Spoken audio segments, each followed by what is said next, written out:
Praise the Lord. வாழ்வை வளமாக்கும் தேவ வார்த்தை ரோமருக்கு எழுதின நிருபம் 9ஆம் அதிகாரம் 1 தொடர்ச்சியான வசனங்கள்.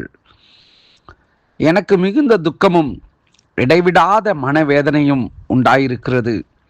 நான் சொல்லுகிறது பொய்யல்ல, கிறிஸ்துவுக்குள் உண்மையை சொல்லுகிறேன் என்று பரிசுத்த ஆவிக்குள் என் மனசாட்சியும் எனக்கு சாட்சியாயிருக்கிறது.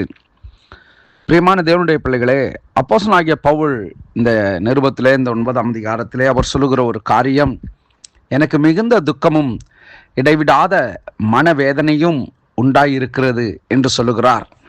ஏன் அவர் இப்படி சொல்லுகிறார் என்று சொன்னால், இஸ்ரவேல் ஜனங்கள் கிறிஸ்து இயேசுவை அவர்கள் இன்னும் ஏற்றுக்கொள்ளவில்லையாம். அதாவது தேவன் மனுக்குலத்திற்கு அளித்த இரட்சிப்பை குறித்த செய்தியை பவுல் இங்கே நிறைவு செய்கிறார். இப்பொழுது அதிகாரங்கள் 9, 10, 11 அவர் தேவனுடைய தேசமாகிய இஸ்ரவேல் ஏன் கிறிஸ்துவையும் அவரது நற்செய்தியும் ஏற்றுக்கொள்ளவில்லை என்பதை பற்றியும், அந்த தேசத்தின் எதிர்காலம் எப்படி இருக்கும் என்பதை பற்றிய கேள்வியை எடுத்துக்கொள்கிறார்.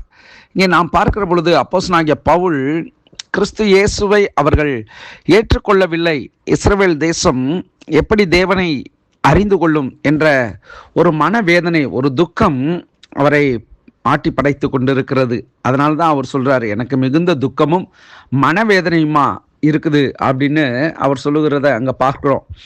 இன்றைக்கும் இந்த வார்த்தையை கேட்கிற தேவ பிள்ளையே, ஒவ்வொரு ஊழியக்காரர்களுக்கும் இருக்கக்கூடிய ஒரு ஆத்ம பாரம், தாகம் என்னன்னு சொன்னால், நம்முடைய தேசம் அல்லது நாம் வாழ்கிற இடம், வசிக்கிற பகுதி, இந்த இடங்களில் கிறிஸ்து இயேசுவை ஏற்றுக்கொள்ளாதோர் எத்தனையோ நபர்கள் இருக்கிறாங்க. இன்னும் சொல்லணும்னா, நம்ம உறவுகளில் கூட கிறிஸ்து இயேசுவை அறியாதவர்கள் இருக்கிறாங்க, கிறிஸ்துவுக்கு எதிரானவர்கள் இருக்கிறாங்க.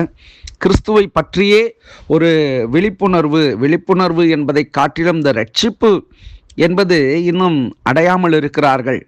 சில நேரங்களிலே நாம் நினைத்து யோசித்தது உண்டு, எப்பொழுது இவர்கள் ரட்சிக்கப்படுவார்கள்? நான் அனுதினமும் தேவனை நோக்கி ஜெபிக்கிறேன், கர்த்தர் இவர்களை ரட்சிக்கக்கூடாதா என்றெல்லாம் நமக்குள் கேள்வி எழும்பக்கூடும். அப்போஸ்தலனாகிய பவுல் இஸ்ரவேல் ஜனங்கள் கிறிஸ்து இயேசுவை ஏற்றுக்கொள்ளவில்லை என்ற அந்த மனவேதனை சுமார் 2000 ஆண்டுகளுக்கு முன்பதாகவே யோசித்து பாருங்கள்.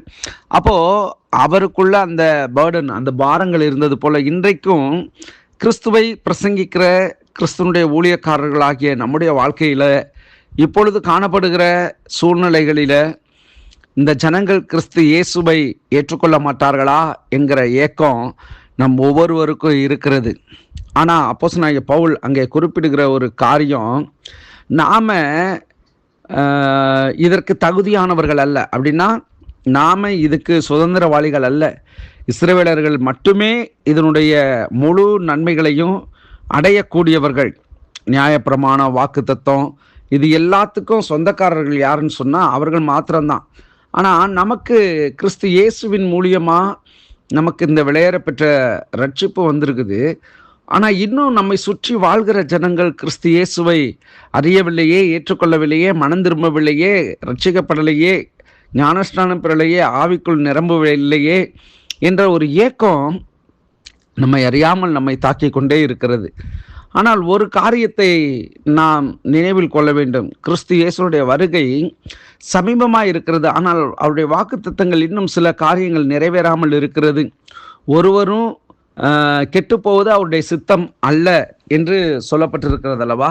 ஆகவே இதை நாம் எப்படி எடுத்துக்கொள்ள வேண்டும் என்பதையும் நாம் ஆராய்ந்து பார்க்க வேண்டும். கிறிஸ்து இயேசுடைய வருகை நாட்களிலே சகல கண்களும் சகல மனிதர்களும் அவரை பார்ப்பார்கள் என்று சொல்லப்பட்டிருக்கிறது. அப்போது கிறிஸ்து இயேசு ஒருவரையும் கெட்டுப்போவது ஒருவரும் கெட்டுப்போவது அவருடைய சித்தம் அல்ல என்று சொல்லப்பட்டிருக்கிறபடி, எப்படி இப்படிப்பட்ட காரியங்களை நம்மால் விளங்கி கொள்ள முடியும் என்று நாம் யோசித்து பார்த்தால் ஒரே ஒரு காரியம் அங்கே தெளிவுபடுகிறது. கிறிஸ்துவை விசுவாசித்து அவருக்காய் வாழ்கிற ஜனங்களை, அவருடைய அன்பின் ஐக்கியத்திலே பங்கு பெறுகிற தேவ பிள்ளைகளை கிறிஸ்துவானவர் தம்முடைய ராஜ்யத்திற்கு அவர் அழைத்து செல்வார். மற்றபடி கிறிஸ்துவை அறிந்திருக்கிறேன், அவருடைய வழி எனக்கு பிடிக்கும், ஆனால் என்னால் அவைகளிலே ஈடுபடுத்தி கொள்ள முடியாது என்கிறவர்கள் நிச்சயமாக அவர்கள் கைவிடப்பட்டு போவார்கள். ஆகவே இந்த நாளிலே அப்போஸ்தலனாகிய பவுலுடைய பாரம் போல உங்கள் ஒவ்வொருவருக்கும் காணப்பட வேண்டும். ஆனால் கிறிஸ்து அவருடைய இரக்கத்தை நம்மேல் காட்டுவாராக. நாம் ஜெபிப்போம். நல்ல தகப்பனே, உடைய வார்த்தையின் மூலியமாக எங்களோடு நீர் பேசுகிறதற்காய் நன்றி. எத்தனையோ ஜனங்களை குறித்த உண்மையாகவே மன பாரங்களை எங்களுக்கும் தந்திருக்கிறீர். இந்த ஜனங்கள் உம்முடைய அன்பை அறிந்து கொள்ள ஆண்டவரே, நாங்கள் எப்படி இந்த ராஜ்யத்தின் சுவிசேஷத்தை அறிவிக்க ஆண்டவரே அவர்கள் மண்டைகளை திருப்புகிறதற்கு எங்களுக்கு ஞானத்தை தருவீராக. கிருபையின் கரத்திலே ஒப்புக் கொடுக்கிறேன். இயேசுவின் நாமத்தில் பிதாவே, ஆமேன், ஆமேன். God bless you.